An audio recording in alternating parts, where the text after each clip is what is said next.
बहुत भिक्षुओं को मुआवजा रखने की, तमंचा रखने की क्या जरूरत? अरे ये मुझे डीएम ने दिया है, भारत सरकार ने दिया है, ये किसी के बाप ने दिया है।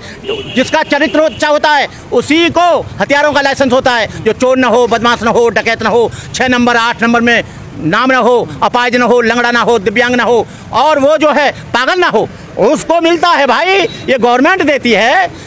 एसपी का निरीक्षण होता है, पूरा एलआईयू की रिपोर्ट लगती है, पूरा डीएम उसे देख के देता है। ये कोई मैंने अपने आप ले लिया क्या? तो क्या जरूरत पड़ गई इसकी? अरे मुझे सबसे ज्यादा जरूरत है। हनुमान जी को गला रखने की क्या जरूरत पड़ गई तू बता? शिव जी को त्रिशूल रखने की क्या जरूरत पड़ गई? दुर्गे को तलवार रखने की क्या जरूरत पड़ गई? रामचंद्र जी को तीर कमान रखने की क्या जरूरत पड़ गई? तू बता मुझे। आज रामचंद्र जी होते और टैंक मांगते, वो तो भगवान है। अरे आज वो होते तो वो टैंक मांगते, रॉकेट लॉन्चर मांगते। वो भगवान है और हम इंसान हैं।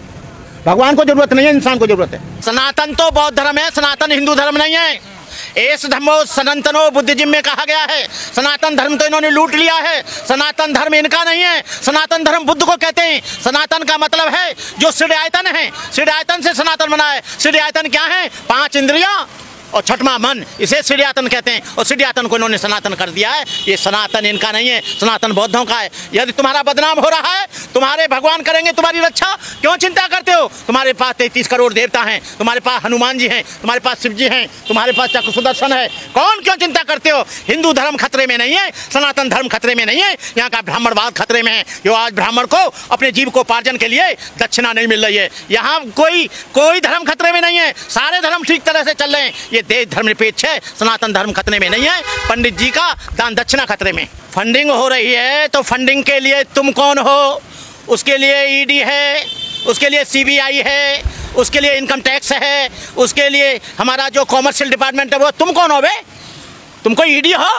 वो ईडी अपना काम कर रही है। चाहे बाहर से फंडिंग हो रही है, चाहे अंदर से फंडिंग हो रही है, चाहे कहीं से ही फंडिंग हो रही है, हमको फंडिंग हो रही है। और तुम 10 करोड़ दे रहे हो आदमी को मारने के लिए, तुमको कहाँ से फंडिंग हो रही है? लो लंगोटी पहनकर और तिलक लगा के और नंग धड़ंगे घूम रहे हो, तुम पे 10 करोड़ रुपया कहाँ से आया? हमें बताओ। फंडिंग हो रही है। लेकिन HIV से भी तो तुलना नहीं करनी चाहिए ना सनातन की। देखिए HIV हो चाहे मलेरिया हो, जिस धर्म में जातिवाद है, जिस धर्म में छुआछूत है, जिस धर्म में ऊंच नीच है, जिस धर्म में एक ऊंचा और एक नीचा, वो एटम बम से भी ज़्यादा खतरनाक है। आपको मालूम होना चाहिए, जब जापान पर एटम बम पड़ा तो केवल 1 दिन में 2 लाख मरे। लेकिन जातिवाद के कारण यहाँ पर जुल्म होता है, जातिवाद के कारण अत्याचार होता है, जातिवाद के कारण यहाँ पर बहन बेटियों के साथ बलात्कार होता है, जातिवाद के कारण यहाँ पर घरों में आग लगाई जाती है, जातिवाद के कारण मूछ रखाने पर कत्ल कर दिया जाता है, जातिवाद के कारण यहाँ पर पेशाब पिलाया जाता है जूते में, उसके मुंह पर पेशाब किया जाता है। अरे भाई ये किसके कारण हो रहा है? ये सब वर्ण व्यवस्था के कारण हो रहा है। और वर्ण व्यवस्था किसमें है? किसी भी धर्म में हो। वो एड्स तो क्या, वो तमाम बीमारियों से ज्यादा खतरनाक है। जातिवाद खत्म कर दो, सरनेम लिखना खत्म कर दो, तो हम जानते हैं कि देश में परिवर्तन आएगा। जातिवाद के रहते इस देश में कभी समता की कल्पना मत करना, जातिवाद के रहते हुए यहाँ पर न्याय की कल्पना मत करना, जातिवाद के रहते यहाँ स्वतंत्रता की कल्पना मत करना। यहाँ पर जातिवाद के रहते यहाँ पर एक आदमी ऊंचा एक आदमी नीचा। यादव एक प्रोफेसर को बिहार में कुर्सी पर नहीं बैठने दिया गया। आपको मालूम होना चाहिए, यहाँ पर मेघवाल को मारा गया, यहाँ पर मनीषा वाल्मीकि के साथ बलात्कार हुआ, 4 लोगों ने गैंगरेप किया, तब वो उसका कुछ नहीं हुआ। यदि इनके समाज की कोई हो जाए तो उसे हाईलाइट कर देते हैं, मोमबत्ती घूम कर दिखाते हैं, इंडिया गेट पे वो दिखाते हैं। लेकिन वो बेटी भारत की नहीं है, वो बेटी भारत की है। कहने का मतलब है ये कुछ दिन इंतजार और कर लें, हम तैयारी कर रहे हैं। हम इनसे इस व्यवस्था को खत्म करने के लिए सब कुछ करेंगे। हम पुराने बौद्ध भिक्षु नहीं हैं जिनको पहले पुष्यमित्र सुंग ने गला काट कर मार डाला था। आज बौद्ध भिक्षु भी जाग गया है, बैकवर्ड भी जाग गया है, मुसलमान भी जाग गया है, ईसाई भी जाग गया है। इस देश को किसी भी हालत में ना हिंदू राष्ट्र बनने देंगे।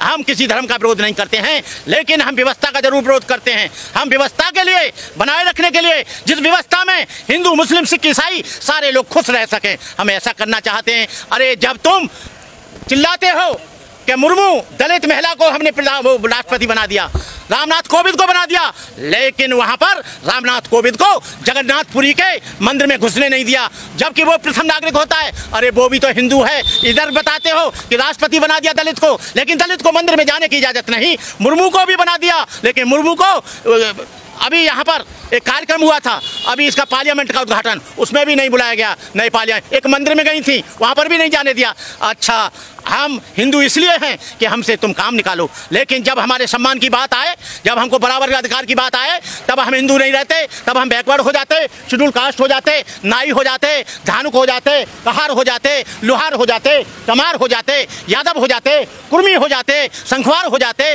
अहरवार हो जाते, तब हम लोग हिंदू नहीं। जातिवाद खत्म हो जाएगा, उसी दिन हिंदू धर्म खत्म हो जाएगा।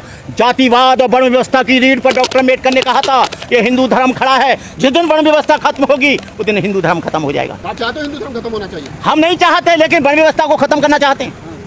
वो अच्छा होगा तो रहेगा, खराब होगा तो मिटेगा। आज भी आपको बताएं, यहाँ पर जो है मुसलमान बहुत कम 700 मुसलमान आए थे मोहम्मद बिन कासिम के समय में। आज इसी देश में 25-30 करोड़ कैसे हो गए? एक पाकिस्तान कैसे बन गया? बांग्लादेश कहाँ से बन गया? हमें बताएं आप। वो सब वो रहे हैं जो हिंदू धर्म को छोड़कर आज ईसाई हो रहे हैं, मुसलमान हो रहे हैं, सिख हो रहे हैं, क्योंकि उनको वहाँ समता नहीं मिलती, उनको वहाँ भाईचारा नहीं मिलता। आप उदयनिधि स्टालिन और ए राजा की बात का समर्थन करते हो? हम पूरा समर्थन करते हैं, तन मन धन से समर्थन करते हैं। आपकी गर्दन की भी गोली लग जाएगी 2-4 करोड़? हमारी गर्दन की 2-4 करोड़ में लग जाए, 100 करोड़ में लग जाए, हम जीते जी, हमें कोई नहीं मारेगा। हम मावजा लटका के घूमते हैं। आप बौद्ध भिक्षु है, आतंकवादी मावजा लटका? हम बौद्ध भिक्षु हैं, लेकिन बौद्ध धर्म किसी की हत्या की इजाजत नहीं देता। उनमें और आप में क्या फर्क रह गया? हमें उनमें ये अंतर है, हम आत्मसम्मान के लिए कर रहे हैं, वो उस व्यवस्था को ऊंच नीच को कायम रखने के लिए कर रहे हैं। हम लोग